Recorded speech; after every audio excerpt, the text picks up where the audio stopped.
today on something that's not all that common as far as the planting practice, especially on the location, because this is really cool. But I want to touch on monocultures, and a monoculture is, in a nutshell, where you just plant the same species of tree, shrub, or whatever, and just rinse and repeat the process over and over again. And problems that come with that are when you get a disease or a pest issue. If you're not paying attention to the trees, you can get a problem that just spreads wildfire through everything, and that's what's happened at this site. I want to show you what it looks like. But a tree-lined driveway. It's very, very awesome looking. I mean, there's not too many things that look cooler.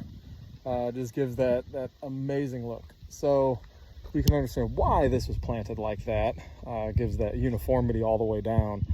However, two problems with this. One is that they're all Bradford pears, and well, they're kind of invasive to our area, and Department of Conservation, Forestry Service, the solution to these, just a single cut at the bottom and then call it good.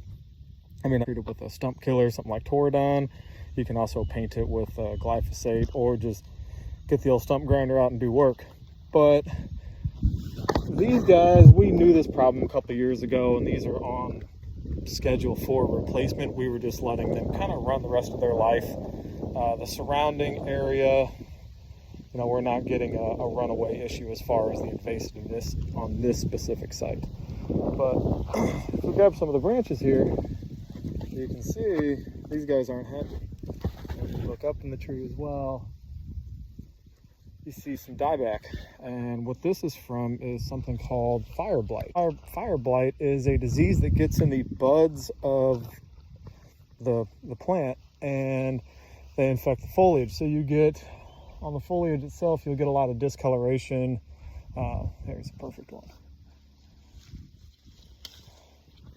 And on the leaves, let's see if you can get this in the video, they get these red and black kind of lesions on them, if you will, those little spots.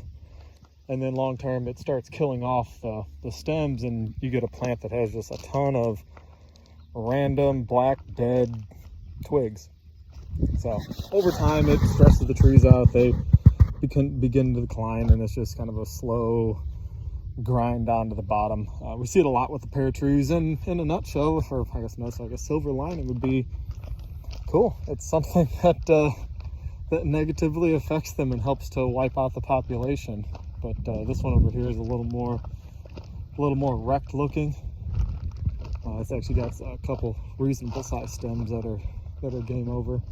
But I turn around and you can kind of see that. At least I think you can see that.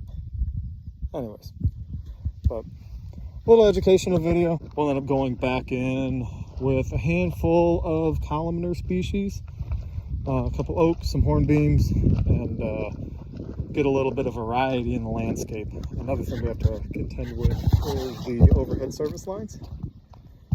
So you don't want to plant a tree that is going to get all up in the power lines, because the Ameren or local electric cooperative, they will come by and they'll do serious work on your tree. They'll butcher it pretty good. It really depends on who's doing it, but one thing that kind of goes through the industry is clearance, not appearance. So it's just that if you're planting around power lines, think ahead. Plant species that don't become very, very large. Look at the heights of your lines, look at the growth habits, plant something that makes sense.